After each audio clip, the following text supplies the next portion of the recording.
पुढे. उत्साहाचा, देशाच्या गौरवाचा, आपुल्या न्यायाचा विजय असो. प्रजासत्ताक दिनाचा, प्रजासत्ताक दिनाचा, प्रजासत्ताक दिनाचा. सन्माननीय व्यासपीठावरील मान्यवर, गुरुजन वर्ग आणि येथे जमलेल्या माझ्या मित्र मैत्रिणींनो, आज प्रजासत्ताक दिन आपला आवडता राष्ट्रीय सण. या निमित्ताने मी काही 4 शब्द सांगू इच्छिते, ते तुम्ही शांत चित्ताने ऐकून घ्यावे ही माझी नम्र विनंती. माणसाच्या आयुष्यात अनेक चांगले वाईट दिवस येतात. कधी कधी मोठी संकट त्याच्या समोर उभी राहतात. त्याचं स्वरूप कधी छोटंच असतं तर कधी मोठंच. आणि असंच एक भलं मोठं संकट आपल्या समोर येऊन उभं राहिलं. ते संकट म्हणजे महापूर. आणि ते संकट म्हणजे महापूर. बघता बघता त्यानं आपल्या गावाला वेढा टाकला. बघता बघता त्यानं आपल्या गावाला वेढा टाकला. हो, त्याचं नव्हतं झालं.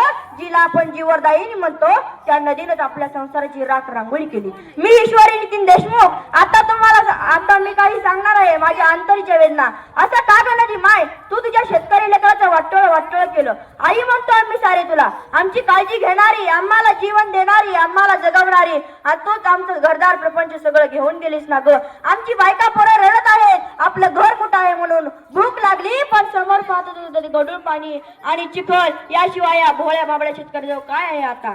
हातातोंडाशी आलेला घास तोही तू हिरावून घेतलास ना ग. हातातोंडाशी आलेला घास तोही तू हिरावून घेतलास ना ग. कधीच नाही एवढा राग का ग तुला आला? कधीच नाही एवढा राग का ग तुला आला? का उठलीस तू आमच्या जीवावर? का उठलीस तू आमच्या जीवावर? रात्रंदिवस कष्ट करून आम्ही उभारलेली आमची घरं तू अशीच्या अशी पाण्यात बुडवली. तू अशीच्या अशी पाण्यात बुडवली. तुला त्या वेड्या पावसानं सांगितलं ना ग. तुला त्या वेड्या पावसानं सांगितलं ना ग. तोही एवढा का रागावलाय आमच्यावर? अख्खा समुद्र ओतलाय आमच्या मस्तकावर. अख्खा समुद्र ओतलाय आमच्या मस्तकावर. एरवी चातकासारखी वाट पाहायला लावणारा, एरवी चातकासारखी वाट पाहायला लावणारा, थेंबा थेंबासाठी तरसायला लावणारा हा पाऊस असा का राक्षस बनला काही कळत नाही. असा का राक्षस बनला काही कळत नाही. अख्खी ढगच्या ढग कोसळली इथे. अख्खी ढगच्या ढग कोसळली इथे. अजूनही कोसळत आहे ते.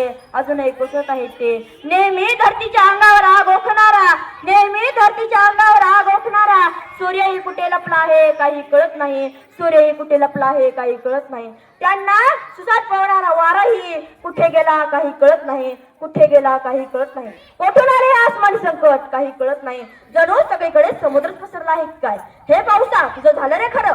हे पावसा तुझं झालं रे खरं. पण आमच्या शेतकऱ्याचं किती नुकसान झालंय याची तुला कल्पना तरी आहे का? आतोनाट्य प्रचंड, आतोनाट्य प्रचंड कधी भरून निघणार नाही. आतोनाट्य प्रचंड कधी भरून निघणार नाही. कोरड्या दुष्काळाची सवय आहे आम्हाला. कोरड्या दुष्काळाची सवय आहे आम्हाला. पण हे महापुराचं नवीनच आहे आम्हाला. पण हे महापुराचं नवीनच आहे आम्हाला. आमच्या 7 पिढ्यांनी कधी पाहिलं नाही. आमच्या 7 पिढ्यांनी कधी पाहिलं नाही. झोपेत दगड घातला आमच्या छाताडावर.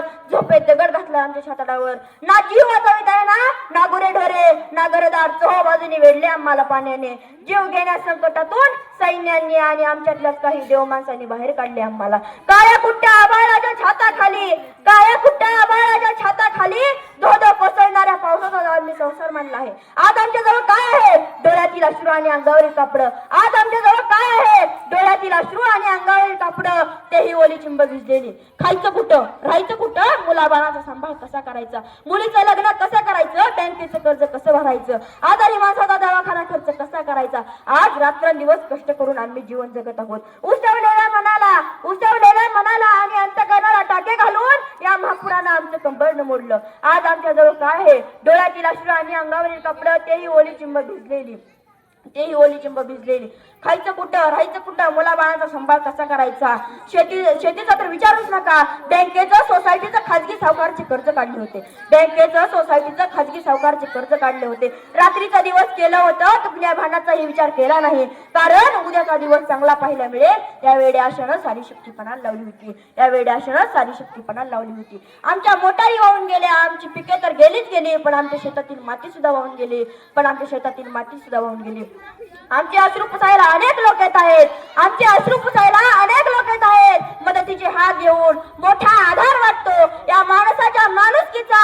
पण प्रश्न आहे तो उद्याच्या आमच्या आमच्या मुलाबाळांच्या भविष्याचं काय? आम्ही शेती कशी पिकवायची, खत बियाणं कसं घ्यायचं, मुलीचं लग्न कसं करायचं? खाजगी सावकार गप्प बसतील का? खाजगी सावकार गप्प बसतील का? प्रश्न मोठा गंभीर आहे. सरकार साथ देईल का? सरकार साथ देईल का? देणारे देतीलही, पण प्रश्न आहे तो उद्याचा, खचलेलं मन पुन्हा ताकदीनं उभं राहील का? खचलेलं मन पुन्हा ताकदीनं उभं राहील का? ज्याने आमचा प्रपंच महापुरात बुडवला, तो निसर्ग भविष्यात तरी साथ देईल का? त्याच्या जीवावर आमचे भाग्य उजळेल का? शेवटी एवढेच म्हणे, हे विधात्या, तुझ्या समोर हात जोडून उभा होत आम्ही. आता आम्हाला तूच काय तो मार्ग दाखव. शेवटी एवढेच म्हणे, लाटांच्या या तांडवात जमीन जरी सरकली, हिम्मत मात्र मनातील कधीच नाही हरली. पुन्हा उभं करू हे घर, पुन्हा फुलेलं रान. पुराच्या या संकटावर मात करू आम्ही महान. जय जवान, जय किसान, जय हिंद, जय भारत. बरसलास तू खरा, वरून राजा मनसोक्त बरसलास तू खरा. तुझाच संयम तुला नाही राहिला का रे खरा. एवढा कसा फुकेलेला होतास तू, जमिनीची पार खरडून वाट लावलीस तू. कारे आली नाही किव तुला, हंबरडा फोडणाऱ्या वासरा गाईंची. खूप वाटत असेल आनंद तुला, दानादान उडून शेतकऱ्यांची. पण लक्षात ठेव तू खरा, जरी मोडला शेतकऱ्याचा संसार सारा, तरी मोडला नाही त्याचा ताटकणा. धन्यवाद. आपल्या परिसरातील बातम्या पाहण्यासाठी चॅनलला सबस्क्राईब करा, व्हिडिओला लाईक करा आणि बेल आयकॉन दाबायला विसरू नका.